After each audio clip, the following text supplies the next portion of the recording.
વિકાસના તબક્કાઓ 4 હોય છે. 4ની ચર્ચા કરશું અને એને જાણશું. આમાં પણ એવા ક્યારેક પ્રશ્ન પૂછે છે કે જન્મ પૂર્વના કેટલા તબક્કાઓ હોય, આ તબક્કામાં શરીરનું જે મસ્તિષ્ક છે, મસ્તિષ્કના ભાર કેટલું હોય અને કેવી રીતના કેટલા દિવસમાં કેટલો દિવસ ચાલે, કોને શું કહેવાય, આ પણ ક્યારેક પૂછવામાં આવે છે. ચાલો આપણે જાણીએ, ચર્ચા કરીએ. તો આપ વાત કરીએ થોડુંક એનું ભૂમિકા લઈ લઈએ. તો બાળકનો શારીરિક વિકાસ તેની તમામ વર્તુળ સાથે વિકાસના અન્ય તમામ પાસાઓને નોંધપાત્ર રીતે અસર કરે છે. બાળકના જે શારીરિક વિકાસ છે, મેં કીધું પહેલા કે એક સ્વસ્થ શરીરમાં સ્વસ્થ મસ્તિષ્કનો નિવાસ હોય છે. તો જ્યારે બાળકનું શરીર સ્વસ્થ છે તો એનું અન્ય વિકાસ પણ સારી રીતે થશે. તો એના અલગ અલગ પાસામાં પણ નોંધપાત્ર અસર કરે છે. એવી રીતે શરીરની રચના, વાતાવરણ, સ્નાયુની વૃદ્ધિ, પાચન તંત્ર, અંતઃસ્રાવી ગ્રંથિયા વગેરે મુખ્યત્વે શારીરિક વિકાસ હેઠળ આવે છે. શારીરિક વિકાસમાં શું શું આવે? તો શરીરની રચના કેવી છે? તો કોઈનો કદ નાનો છે, કોઈનો કદ મોટો છે, અને કોઈના મસ્તિષ્કના વિકાસ પૂરો થઈ ગયા છે. એને પણ સિફેલો શું હાઇડ્રોસિફેલો અને માઇક્રોસિફેલો, હાઇડ્રોસિફેલસ અને માઇક્રોસિફેલસ કહેવામાં આવે છે. તો હાઇડ્રોસિફેલસ શું હોય? જ્યારે મસ્તિષ્ક બહુ વધારે હોય તેને હાઇડ્રોસિફેલસ કહેવામાં આવે.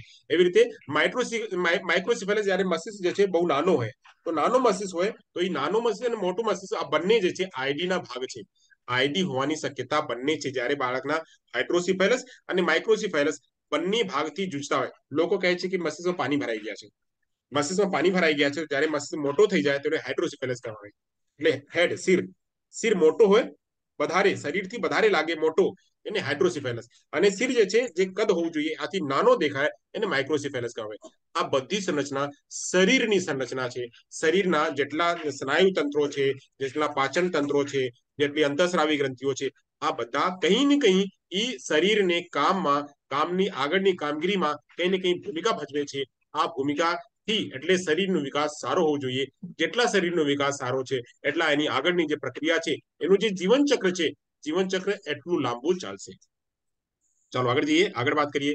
તો બાળકના શરીરના વિકાસની તેમના માનસિક અને સામાજિક વિકાસ પર સ્પષ્ટ અસર પડે છે. જેટલો શરીર વિકાસ છે, માનસિક વિકાસ છે, એના સામાજિક વિકાસ, જે શરીરના જે બાળકના શારીરિક વિકાસ છે એ એના માનસિક વિકાસ ઉપર એટલું કરશે. ધારો કે આજે મને લાગે છે, મને થોડી કમજોરી લાગે છે, મને વીકનેસ લાગે છે, તો વીકનેસ મારી શરીર ઉપરથી લાગે છે. હવે વીકનેસના અસર ક્યાં થશે? મારી જે સમજણ શક્તિ છે ત્યારે એ ઓછી રહેશે. એટલે મારું મસ્તિષ્કમાં મને એવું લાગશે કે મને મસ્તિષ્કમાં દુખાવો છે, હેડેક છે. તો હેડેક કેવી રીતે આવ્યું? હેડેક શરીરને લીધે આવ્યું. હવે હેડેક છે તો હેડેક થી મારી જે સોચનની શક્તિ છે, જે થિંકિંગ પાવર છે, ત્યારે કામ નહીં કરશે. મારું જે માઇન્ડ છે સ્ટક થઈ જશે. તો એનું અસર ક્યાં આવશે? માનસિક વિકાસ ઉપર આવશે. એવી રીતે હું કહેશું ભાઈ આજે મને બહુ થકાન છે, જાઓ આજે આપ લોકો પાર્ટી કરી આવો, મારે નથી આવી, હું નહીં આવી શકું. આજે હું ક્લાસ અટેન્ડ નહીં કરું છું, મારી આજે તબિયત બરાબર નથી. તબિયત બરાબર નથી એટલે શરીર બરાબર નથી. તો આજ એ સિસ્ટમ જે છે, અહીંયા જેટલા લોકો જોડાયેલા છે, આ એટલા લોકો આમાં કદાચ એવા એકાદ વ્યક્તિ હોય કે જો ન જોડાયા હોય, એ કહે કે મારી તબિયત બરાબર નહોતી. તબિયત બરાબર કેમ નહોતી? શરીર એનું કામ ન કરતો હતો બરાબર. એટલે તો સમાજ આજે જે કાંઈ શીખડાવવામાં આવ્યું, આજે જે કાંઈ લોકો હતા, આ લોકો સાથે રૂબરૂ ન થયા. તો અહીંયા સામાજિક વિકાસ ઉપર એનું અસર થાય છે. હવે સામાજિક વિકાસ અને માનસિક વિકાસ જ્યારે પાછા હોય, નો વિકાસ થાય તો એનું અસર બીજી તરીકે ક્યાં થાય છે? એના શૈક્ષણિક દ્રષ્ટિએ પણ એનું શારીરિક વિકાસ જે છે આ મહત્વપૂર્ણ ભૂમિકા ભજવે છે. એટલે બાળક ના જ્યારે બધા ડેવલપમેન્ટ સારું રહેશે તો બાળક વિદ્યાલય જઈ શકે, એટલે શાળા જઈ શકે. બાળકના ચાલવાનું બરાબર રહેશે, હાલવાનું બરાબર રહેશે, મસ્તિષ્ક બરાબર રહેશે તો શાળાએ જઈ શકે. શાળાએ જઈ શકશે તો બધા શિક્ષકો સાથે મળી શકશે, બધા બાળકો સાથે મળી શકશે, રમી શકશે, વાતચીત કરી શકશે. તો બાળકના જે શૈક્ષિક વિકાસ છે એ પણ થશે. તો શારીરિક વિકાસનું ત્યાં પણ મહત્વપૂર્ણ ભાગ છે. એવી રીતે વાત કરીએ તો ગતિ અને પ્રકૃતિ. ગતિ એટલે મૂવમેન્ટ અને પ્રકૃતિ એટલે નેચર. ગતિને બીજી વાત કરીએ તો એની હેરિડિટી. ગતિની વાત કરીએ તો હેરિડિટી અને પ્રકૃતિની વાત કરીએ તો એના જે છે બાકીના જે ભાગ છે, આની દ્રષ્ટિએથી પણ વિકાસના વિવિધ તબક્કામાં ભૌતિક વિકાસ પ્રક્રિયા કંઈક ને કંઈક અંશે અલગ હોય છે. અહીં પણ જે છે ભૂમિકા ભજવે છે કે બાળકના પ્રકૃતિ કેવી, બાળકના નેચર કેવા છે અને એની મુવમેન્ટ કેવા છે. આ મુવમેન્ટ ના પણ ઈ પણ જે છે બાળકના વિકાસમાં જે ભૂમિકા ભજવે છે, ઈ પણ જે છે ઈ કંઈક ની કંઈક જે છે તબક્કામાં ઈ ભાગ ભજવે છે. આગળ જઈએ, આગળની વાત કરીએ. કહે છે કે ઈ ક્યાંથી ક્યાં સુધી હોય છે? તો ગર્ભાધાનથી જન્મ સુધીના સમયગાળો પ્રીનેટલ પીરિયડ અથવા પ્રીનેટલ ડેવલપમેન્ટનો સમયગાળો કહેવામાં આવે છે. ક્યાં સુધી? તો અહીંયા લખેલ છે, હું એક પેન લઈ લઉં. તો અહીંયા વાત છે, કહે છે કે ગર્ભાધાનથી જન્મ સુધી એટલે દિવસ 1 જ્યારે માતા પિતાનું જ્યારે ફર્સ્ટ ડે ના મિલન છે ત્યારથી લઈને જન્મ સુધીના જે સમયગાળો છે એને જન્મ પૂર્વ વિકાસ કહેવામાં આવે છે. સામાન્ય રીતે કહે છે, સામાન્ય રીતે પ્રીનેટલનો સમયગાળો 10 ચંદ્રમાસ, એમાં ચર્ચા કરી હતી, 10 ચંદ્રમાસ અથવા 9 કેલેન્ડર અથવા 40 અઠવાડિયા અથવા 280 દિવસ હોય છે. મેં ચર્ચા કરી હતી 10 ચંદ્રમાસને કેવી રીતે કહેશો, તો 10 ચંદ્રમાસ અને એક ચંદ્રમાસમાં બે ભાગ હોય છે, એક શુક્લ પક્ષ હોય છે, એક કૃષ્ણ પક્ષ હોય છે, અને એક પક્ષ જે છે 14 દિવસના હોય છે. તો 14 અને 14 28 દિવસ, અને 28 में 10 ને મલ્ટીપ્લાય કરશો તો થઈ જશે 280 દિવસ. તો 280 દિવસના એક જે વ્યક્તિના જે જન્મના ગર્ભના જે વિકાસ છે 280 દિવસ હોય છે. એટલે માતાના ગર્ભમાં બાળક 280 દિવસ સુધી રહે છે. આ સાયન્ટિફિક છે, આપણા જે પહેલાના જે ગણતરી છે ગણતરી પ્રમાણે છે. પરંતુ ક્યારેક ક્યારેક એવું પણ દેખવા મળે છે, આમાં થોડું ફેરફાર દેખવામાં પણ મળે છે. કેટલીક વાર આ સમયગાળામાં તફાવત પણ હોય છે. કેમ કે ક્યારેક ક્યારેક 180 દિવસમાં બાળકનો જન્મ થઈ જાય છે, ક્યારેક ક્યારેક 334 દિવસના પણ બાળકનો જન્મ થાય છે. એવા પણ ઘણા ઉદાહરણ મળેલ છે કે બાળકના જન્મ 180 દિવસમાં પણ થઈ ગયા છે અને બાળકના જન્મ 334 દિવસમાં પણ થઈ ગયા છે. પણ અમુન શું હોય કે 280 દિવસના અમુમન જે છે, મેન જે છે ભાત એ 280 દિવસમાં, લગભગ 280 દિવસમાં બાળકનો જન્મ થઈ જાય છે. અને એને કહેશો કેવી રીતે? તો 10 ચંદ્રમાસને કેવી રીતે ગણતરી કરશો? તો એક ચંદ્રમાસમાં બે પક્ષ, શુક્લ પક્ષ અને કૃષ્ણ પક્ષ. શુક્લ પક્ષમાં 14 દિવસ, કૃષ્ણ પક્ષમાં 14 દિવસ, તો 14 અને 14 દિવસ 28 દિવસ થયું. તો એક ચંદ્રમાસમાં 28 દિવસ, એવી રીતે 10 ચંદ્રમાસમાં 280 દિવસ બધું થયું. તો આ આપણે ગણીને જન્મપૂર્વના જે વિકાસ છે, જે સમયગાળો છે 280 દિવસના હોય છે. આગળ વાત કરીએ તો જન્મપૂર્વ વિકાસ પ્રીનેટલ ડેવલપમેન્ટ જે છે લગભગ 280 દિવસમાં કુલ હોય છે. અહીંયાથી ઈડા જે છે એનું કદ લગભગ જ્યારે હોય છે, નાનો હોય છે, ત્યારે લગભગ એનું જન્મથી લઈને જ્યારે જન્મ હોય એનું જ્યારે પહેલા દિવસનું હોય, પહેલા દિવસનું જે અંડાશય છે એ અંડાશય નું માત્ર જે અંડાશય જે છે અંડાશયના 50,000 ગુણા પહેલા દિવસની પ્રમાણે, એટલે દિવસ 1 ફર્સ્ટ ડે માં જે આપણું સ્પમ હતું કે આપણા જે હતું એને લીધે એનું જે 50 ગુણા જ્યારે બાળકનો જન્મ લે, બાળકના જન્મ સુધી આ 50,000 ગુણા થઈ જાય છે. તો 50,000 ગુણા એનું વજન થઈ જાય છે, આ વધી જાય છે. પછી કદ પણ વધી જાય છે. કદની વાત કરું છું, અહીંયા કહે છે તેનું વજન 1 ગ્રામ હોય છે પહેલા, અને 1 ગ્રામના 50,000 ભાગ હોય છે, એટલે એ હોય છે, અને 3.5 કિલોગ્રામ એટલું વધી જાય છે. એનું જે છે 50,000 ભાગ હોય છે. એનું પછી એ જે એનું ભાગ હોય છે જ્યારે બાળક જન્મ લે છે તો 3 કિલોગ્રામ જેવા એનું જે છે હોય છે. તો 3 કિલોગ્રામ અને 1 ગ્રામ જો કેટલું ફરક છે, આ એટલું ફરક જે છે અહીંયા જોવા મળે છે. તો બાળકના જન્મના સમયે લગભગ 3 કિલોગ્રામ હોય છે, અને બાળકનું જ્યારે કોન્સેપ્શન હોય છે ત્યારે લગભગ 1 ગ્રામના 50,000 ભાગ, એટલે કહીએ તો 1 ગ્રામ, અહીંયા 1 ગ્રામ છે, 1 ગ્રામના 50,000 ભાગ, આ એટલું ભાગ હોય છે. એટલું ભાગ જન્મના સમય જ્યારે નહીં, જ્યારે બાળકનું કોન્સેપ્શન હોય છે, જ્યારે પહેલો દિવસ હોય છે એટલું હોય છે. પછી એ હોય છે 3 કિલોગ્રામ, એટલે 3,000 ગ્રામ જ્યારે બાળક જન્મ લે છે ત્યારે એટલું હોય છે. તો જન્મના સમયે તેનું વજન લગભગ 10 અરબ ગણું થઈ જાય છે. એટલે અહીંયાની એની અગર એની ગણતરી કરો અને એની ગણતરી કરો, એની અને એની વચ્ચેમાં જે અંતર છે 10 અરબ ગુના ના અંતર છે. તો 10 અરબ ગુના જેવા અંતર થઈ જાય છે. ચાલો આગળ જઈએ, વાત કરીએ એને કેવી રીતે આપણે ચર્ચા કરશું. તો પ્રીનેટલને આ 4 તબક્કામાં આપણે ચર્ચા કરશું. તો પહેલો છે કોન્સેપ્શન, બીજો છે ઓવમ, ત્રીજો છે એમ્બ્રિયો, અને ચોથો છે ફીટસ. આજ એને જો આપ લોકોની પુસ્તકમાં જે નોટ બનાવો છો, નોટબુકમાં જો આપ લોકો એને ડ્રોઈંગ કરી લેશો તો આ પૂરી ખબર પડી જશે. એટલામાં પૂરેપૂરું જે પ્રીનેટલ સ્ટેજ છે એટલા જ માં છે, એક જ સ્લાઇડમાં પૂરેપૂરું પ્રીનેટલ સ્ટેજ છે. જો એટલું જ ગણી લેશો, એટલું જાણી લેશો તો પૂરેપૂરું પ્રીનેટલ આવી જશે. તો કેવી રીતે? કોન્સેપ્શનના પીરિયડ છે, કોન્સેપ્શનના પીરિયડ 1 દિવસના હોય છે, ઓવમના દિવસ 15 દિવસના હોય છે, અને એમ્બ્રિયોના દિવસ 15 થી 56 દિવસના હોય છે. પછી જે ફિટસના જે દિવસ છે 56 થી જન્મ સુધી હોય છે, 280 દિવસ સુધી હોય છે. આ જે છે ઈએવીયુ છે. હવે ઈ મેં એક કાલે પણ ચર્ચા કરી હતી, કાર્નેગી સ્ટેજ. તો કાર્નેગી સ્ટેજ હોય છે, તો કાર્નેગી સ્ટેજમાં પણ એની ચર્ચા આગળ કરશું, ચર્ચા આગળ જઈને. ચાલો વાત કરીએ તો પહેલા દિવસ જે ઓવમ છે, ઓવમ કેવી રીતે હોય છે, તો અહીંયા જો સ્પર્મ છે, પછી એગ છે, આ બધું સ્પર્મ અને એગ આ માતાના અંડાશય છે. અંડાશયમાં જ્યારે સ્પર્મનો જો પ્રવેશ થાય છે, તો આ પ્રવેશ કરતા બાળક જે છે અહીંયા ફ્લોટિંગ કરે છે. આ જે છે માતાનું ગર્ભના ઝીલ્લી છે, ભાઈ ગર્ભના ઝીલ્લીમાં પ્રવેશ કરે છે. તો ગર્ભમાં ઝીલ્લીમાં જ્યારે પ્રવેશ કરે છે, ફ્લોટિંગ કરે છે. હવે પહેલા દિવસે તો ગર્ભમાં પ્રવેશ કરે છે, પછી 15 દિવસ ફ્લોટિંગ કરે છે. તો ફ્લોટિંગ કરે છે, તો ફ્લોટિંગની પ્રક્રિયા આગળની ચર્ચા કરશું. પહેલા તો હવે પહેલા દિવસની પ્રક્રિયા છે, કોન્સેપ્શનની પ્રક્રિયા. તો સ્પર્મ જે છે એ આ અંડા ગર્ભાધાન નો તબક્કો છે. આ માત્ર 1 દિવસ માટે હોય છે. પહેલા દિવસની જ્યારે માતા અને પિતાના જ્યારે મિલન હોય છે, ત્યારે આ જે છે આ પ્રીનેટલ ડેવલપમેન્ટ ગર્ભાધાન સાથે શરૂ થાય છે.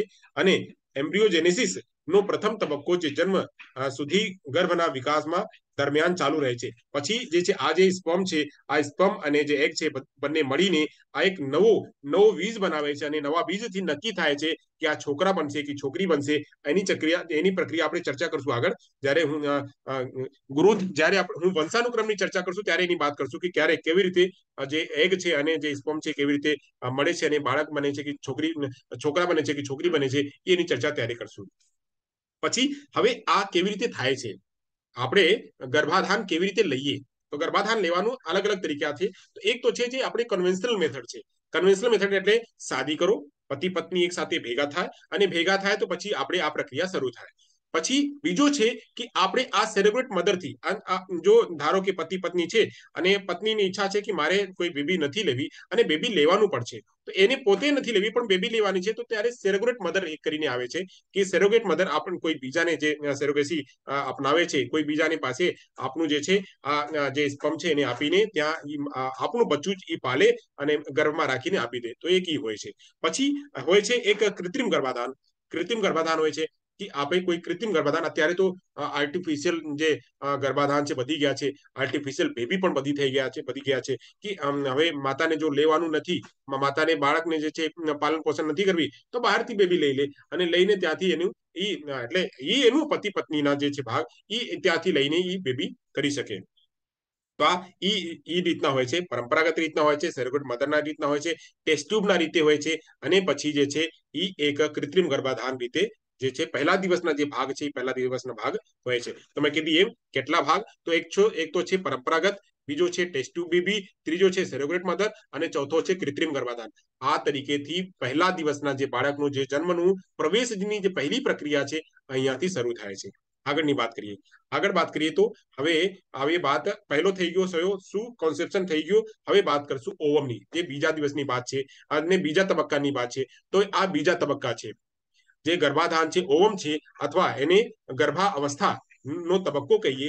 આ તબક્કા જે છે માનવના બીજો તબક્કા છે, અને બીજો તબક્કા ક્યાં હોય છે, તો ગર્ભધારણ જે પહેલા દિવસ છે, પહેલા દિવસની થી 2 અઠવાડિયા ચાલે છે, એટલે 0 થી 15 દિવસ, 0 થી 15 દિવસ આ સમયગાળો ચાલે છે. કયો? ઓવમની. હવે આ ઓવમમાં જે ઈડા છે, બહારથી લગભગ કોઈ પણ પોષણ એને મળતું નથી, એને બહારથી કોઈ પણ પોષણ નથી મળતો, અને જે ઈડામાં લગભગ જે ખોરાક હોય છે, આ ખોરાક એને જે ઇલ્ડ હોય છે, ઇલ્ડ દ્વારા એ પોષણ એને મળે છે. એને આ જે મેં અહીંયા ચર્ચા કરું, તો આ ચર્ચામાં જો ધારો કે અહીંયા હું ચર્ચા કરું, આની વાત કરું, આ જે છે ધારો કે અહીંયા અંદર આવ્યું, હવે અંદર આવ્યું તો આ એને કેવી રીતે ખોરાક મળશે, તો એના અંદરમાં જે ખોરાક છે પહેલાના જે એના ભાગમાં જે છે એ ભાગના પ્રમાણે આ પહેલા લેશે, અને જ્યારે એ 15 દિવસમાં ફ્લોટિંગ કરતા એટલે આ ત્યાં તરતા જ્યારે કहीं આવીને અહીંયા એકવાર ચીપકી જશે, ચોંટાઈ જશે, તો ચોંટાશે તો ત્યાં પછી માતાના જે ભોજન છે, માતાના ભોજન તરફથી ભોજન લેશે. હવે પછી વાત કરીએ લગભગ 10 દિવસ, ફ્લોટિંગ કરતા લગભગ 10 દિવસ જે ઈડા છે માતાના ગર્ભાશયના દિવાલ ઉપર સ્થાપિત કરે છે, અને એક યોગ્ય સ્થાન મળે છે, ત્યાંથી બાળક જે છે માતાના ગર્ભથી ભોજન લે છે. જે ફળદ્રુપ એટલે ઈડા ગર્ભાધાનની દિવાલમાં તેના ફિલરને એટલે આમાં ફિલર હોય એટલે નાના નાના એને ફિલર જેટલે આપણે મચ્છર નહીં હોય, મચ્છર હોય મક્ખી હોય એના નાનો નાનો એનો અંગ હોય, એટલે આપણે કહીએ કે એના નાના નાના પગ હોય તો એ ફિલર એને ફિલર કહેવાય. આ ફિલર જઈને ત્યાં એકદમ ચોંટાડી દે છે. જેમ આપણે મચ્છર હોય ને, મચ્છર આવીને એનું ફિલર જે છે આપણા હાથ ઉપર પગ ઉપર નાખે છે, પછી આપણા જે બ્લડ છે એને સોક્સ કરે છે, સોખે છે. એ જ રીતે તે એ જે એના ફિલર જે છે માતાના ગર્ભમાં જઈને એ ચોંટે છે અને પછી ચોંટીને એના માતાની રક્તવાહિની થી ચોંટે છે અને ત્યાંથી પછી ભોજન લે છે. અહીંથી તેને નવો ભોજનનો નવો સ્ત્રોત બનાવે છે કે ક્યાંથી માતાના જે એના ફિલરને માતાના રક્તવાહિનીમાં જયારે ચોંટે છે ત્યાંથી એ નવો ભોજનનો સ્ત્રોત બનાવે છે. આ પ્રક્રિયાને ઇમ્પ્લાન્ટેશન કહેવામાં આવે છે. જ્યારે આ અહીંયા જે મેં કીધું આ જયારે પ્રક્રિયા છે, આ પ્રક્રિયામાં અહીંયા કોને કર્યું છે, ધારો કે મિટાવી દઉં. સરસ. ચાલો, તો આ જે પ્રક્રિયા છે આ પ્રક્રિયામાં જયારે એ ફ્લોટિંગ કરે છે, ફ્લોટિંગ કરતા કરતા જયારે અહીંયા એના ફિલર લાવીને અહીંયા લગાડી દે, આ જે ફિલરની પ્રક્રિયાને કહેવાય, એને કહેવામાં આવે છે ઇમ્પ્લાન્ટેશન. તો હવે ઇમ્પ્લાન્ટ થઈ ગયા છે. ઇમ્પ્લાન્ટ થી હવે માતાની તરફથી જેટલું એને ભોજન જોઈએ બધું ભોજન તેને માતા તરફથી મળશે. તો આ જે પ્રક્રિયા છે આ સમજ્યા કેવી રીતે ઓવમ એ બાળક જે છે લે છે. હવે ઓવમ જે છે એનું 3 અસરકારક મહત્વપૂર્ણ બાતો છે. કયો મહત્વપૂર્ણ બાત છે? પહેલી વાત છે ગર્ભાશયમાં રોપતા પહેલા ફલદ્રુપ ઈડા નિષ્ક્રિય થઈ શકે છે. એટલે જે અહીંયા મેં કીધી કે અહીંયા ફ્લોટિંગ કરે છે, ફ્લોટિંગ કરે છે તો ફ્લોટિંગ કરતા કરતા ક્યારેક અહીંયા ક્યારેક અહીંયા ક્યારેક અહીંયા ક્યારેક અહીંયા ફ્લોટિંગ કરતા કરતા આ એનું જે ફિલર છે અહીંયા ચોંટ્યું નથી. ફિલર ચોંટ્યું નથી તો ફિલર ના એ ચોંટ્યું નથી તો ફિલર શું કરશે? તો આ જે છે અહીંયા 10 દિવસમાં એ નિષ્ક્રિય થઈ જશે અને પછી બહાર આવી જશે. બહાર આવી જશે તો આપણે જે મલમૂત્ર છે મલમૂત્ર દ્વારા એ બહાર આવી જશે અને બહાર આવીને પછી એનું જે છે કામ ખલાસ થઈ જશે. એટલે બાળકની જે પ્રક્રિયા જે 280 દિવસની જે પ્રક્રિયા છે પહેલા દિવસમાં એટલે એ 10 દિવસમાં નક્કી કરવામાં આવશે કે 10 દિવસમાં એ આવીને ફિલરમાં ચોંટે છે કે નથી ચોંટતો. તો જ્યારે ચોંટશે નહીં ત્યારે એનું જે પ્રક્રિયા છે ફિનિશ થઈ જશે અને પછી આગળની પ્રક્રિયા નહીં ચાલશે.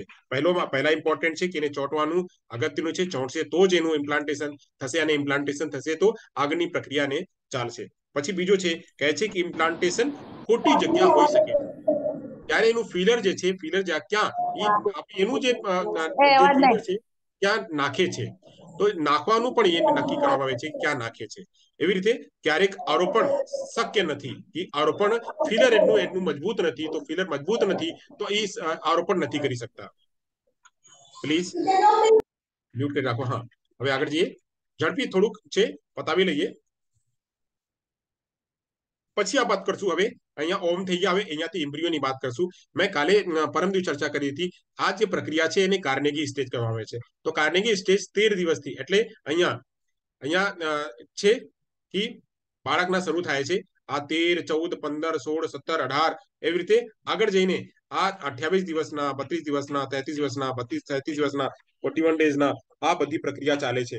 તો આ જે છે ક્યાં સુધી ચાલે છે? તો જન્મપૂર્વ વિકાસ ના જે ત્રીજો અવસ્થાઓ છે આ છે એમ્બ્રિયો અને આ એને પિંડાકાલ કહેવામાં આવે છે. આ તબક્કોમાં ગર્ભાધાન પછીના 3જા અઠવાડિયા સુધી આ શરૂ રહે છે. હા, એ જે 3જા અઠવાડિયા સુધી ચાલે એટલે ત્યાંથી શરૂ થાય છે. બીજા અઠવાડિયા સુધી તો એનું છે આપણે ઓવમની અને એમ્બ્રિયોની અવસ્થા છે. એટલે ત્રીજા સપ્તાહથી લઈને ક્યાં સુધી ચાલે છે? તો કહે છે 8મા અઠવાડિયા સુધી એટલે 8મો સપ્તાહ સુધી ચાલે છે. તો એક સપ્તાહમાં થયું કેટલા? તો અહીંયા 15 દિવસથી લઈને કેટલા સુધી? તો 856 56 દિવસ સુધી ચાલે છે. તો 15 દિવસથી શરૂ થાય છે અને 56 દિવસ સુધી ચાલે છે. તો આ પ્રક્રિયાને એમ્બ્રિયો કહેવામાં આવે છે. તો 56 ડેઝ. તો અહીંયા જો 54 અને અહીંયા છે 56. અહીંયાથી શરૂ થાય છે 28 દિવસ એટલે 13મા દિવસ, 14મા દિવસ અને 28 દિવસ, 32 દિવસ. આ રીતે બાળકનું જે કદ છે એવી રીતે વધે છે. જો અહીંયા બાળકનું કદ કેવી રીતે વધે છે? તો બાળક જે છે આ વધતા એટલું દેખાવા માંડે છે તો આ 56 દિવસમાં એટલું થઈ જાય છે. આ બાળકનું જે છે સ્ટેજ આ જ રીતે ચાલે છે. આગળ વાત કરીએ એમ્બ્રિયોને.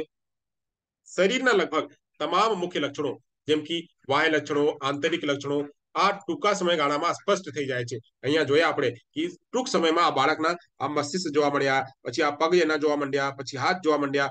આ 56 દિવસમાં ટૂંક સમયમાં આ બધા જોવા માંડે છે. આ સમયગાળામાં બીજા વિકાસની નીચેની દિશામાં થાય છે. એટલે કે પ્રથમ માથાનો, હવે એ પણ ક્યારેક પ્રશ્ન પૂછે છે બાળકનું સૌથી પહેલા શેનું વિકાસ થાય છે?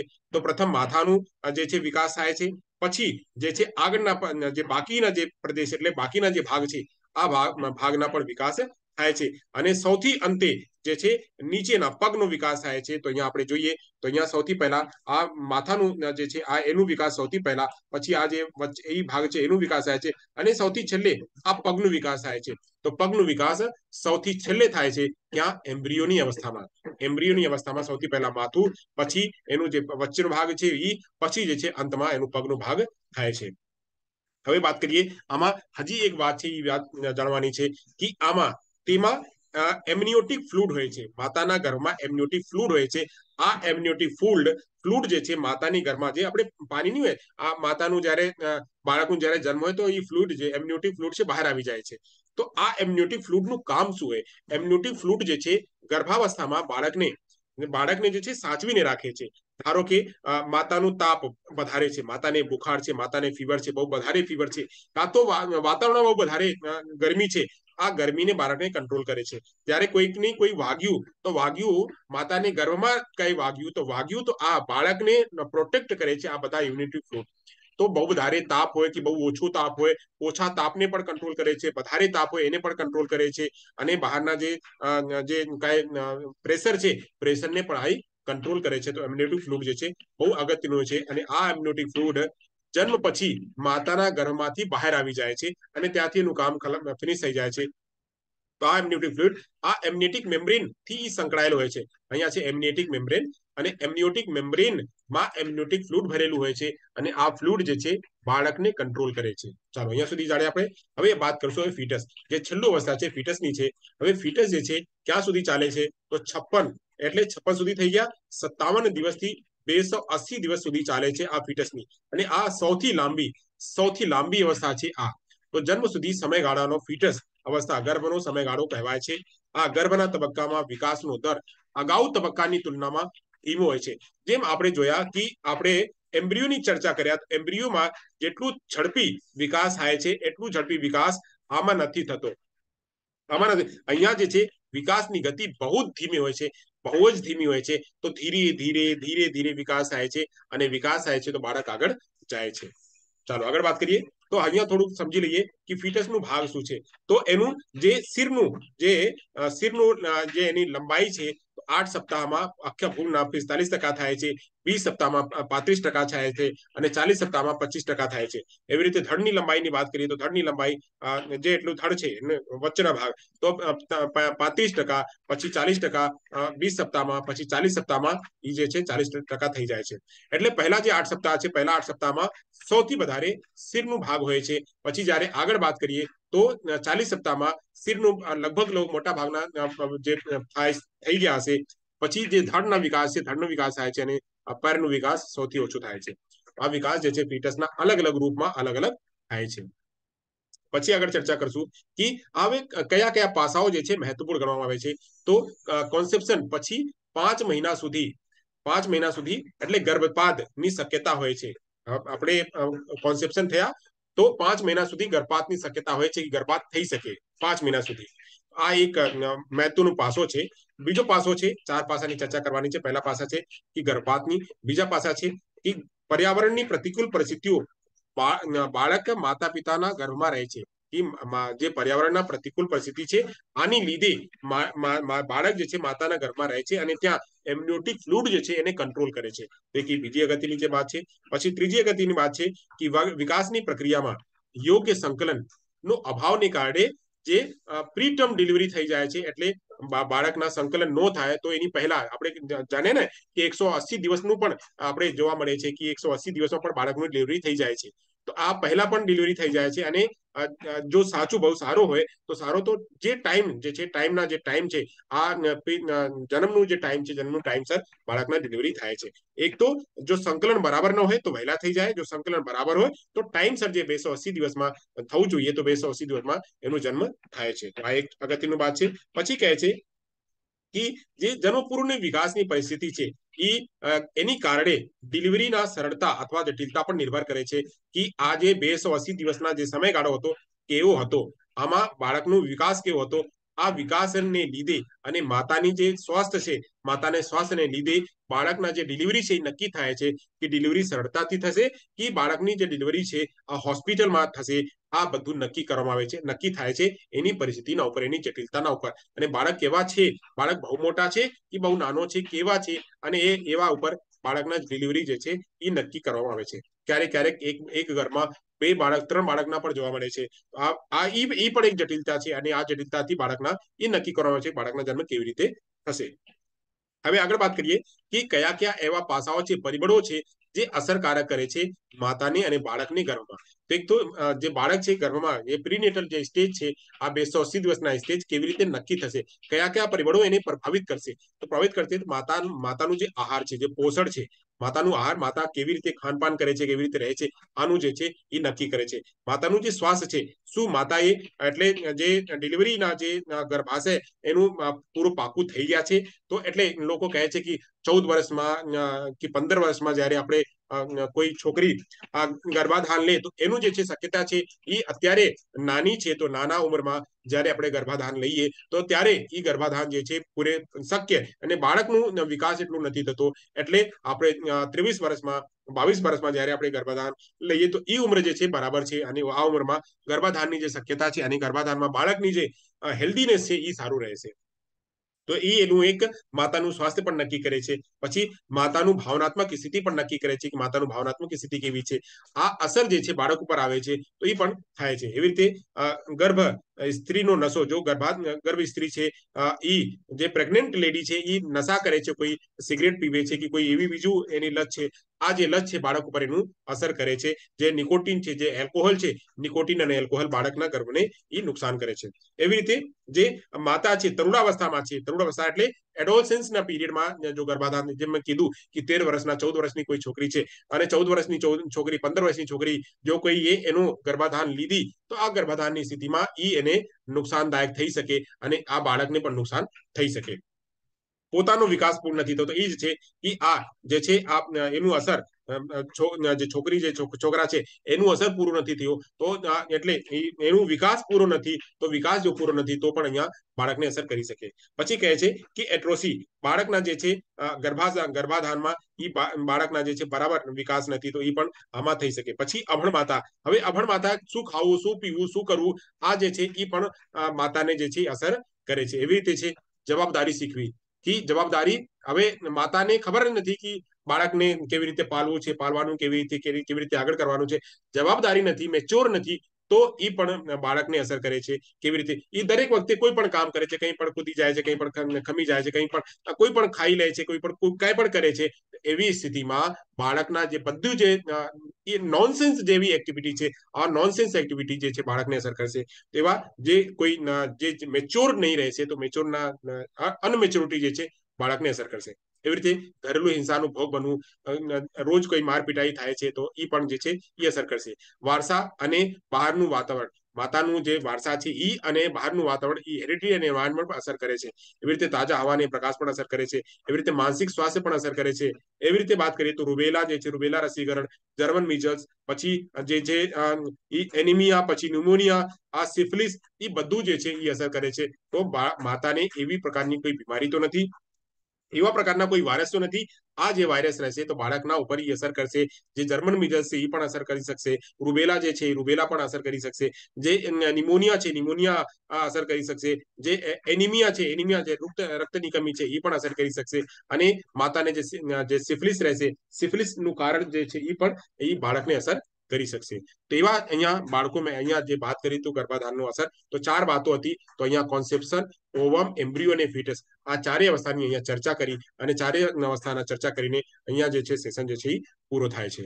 ચાલો અહીંયા, અચ્છા, હવે અહીંયા થોડું ક્વેશ્ચન લઈ લઈએ, પ્રશ્નો લઈ લઈએ. એ પ્રશ્નોમાં ચાલો બધા રેડી છો પ્રશ્નો આપવા માટે? અહીંયા પૂરો થાય છે. પ્રીનેટલ સ્ટેજ જે છે અહીંયા પૂરો થાય છે. ચાલો, તો અહીંયા પ્રશ્ન છે, પ્રશ્ન આપ લોકોની સ્ક્રીન ઉપર છે, ટાઈમ પણ થઈ ગયા છે. સર તમારી અવાજ નથી આવતો, બરાબર કોઈને નથી આવતો કે બસ ભાઈને જ નથી આવતો? આવે છે અવાજ? ઠીક, હવે પ્રશ્નનો જવાબ આપો કે ગર્ભાશયમાં સંતાન સૌથી વધુ અસરગ્રસ્ત છે. કેવી રીતે? માતાના પોષણ દ્વારા, માતાને ટીવી જોવાથી, પડોશમાંથી, પૂર્વજો પાસેથી. તો સૌથી પહેલો જવાબ અહીંયા સાચો છે. શું? કે માતાના પોષણ દ્વારા સૌથી વધુ અસરકારક જે છે ગર્ભાશયને અસરકારક કરે છે. ગર્ભાશયને સંતાનમાં સૌથી વધુ અસરકારક માતાના પોષણ કરે છે. સરસ. હવે બીજો પ્રશ્ન છે, ગર્ભાશયમાં પ્રથમ ગર્ભાશયમાં શું રચાય છે? શું રચાય છે સૌથી પહેલા? તો પગની, માથાની, ધડની કે દરેકની? શેની રચના સૌથી પહેલે થાય છે? તો માથાની જે રચના છે સૌથી પહેલો થાય છે. સરસ. હવે આગળ જઈએ. હવે આગળના પ્રશ્નો થોડાક એ મને ટાઈમ નથી મળ્યો તો એટલે હિન્દીના પ્રશ્નો છે, તો અહીંયા એને પૂરું પાડું છું. તો પ્રીનેટલ ડેવલપમેન્ટ નો ત્રીજો સમયગાળો શું કહેવાય? પ્રીનેટલના ત્રીજો સમયગાળો ફીટસ કહેવાય કે એમ્બ્રિયો કહેવાય કે ઓવમ કહેવાય કે કોઈ નહીં? ત્રીજા અવસ્થા શું કહેવાય? પહેલા અવસ્થા તો કોન્સેપ્શન છે. બીજા અવસ્થા, ત્રીજા અવસ્થા કયો છે? ત્રીજા અવસ્થા 3 એમ્બ્રિયો. સરસ. તો એમ્બ્રિયો જે છે એ ત્રીજો અવસ્થા કહેવાય. રાઈટ આન્સર છે ત્રીજો. સરસ. તો અહીંયા 3 જ પ્રશ્નો છે. આગળના પ્રશ્નો હિન્દીમાં છે તો એટલે આ હું નથી ડિસ્પ્લે કરતો. અહીંયા છે પૂરો થાય છે.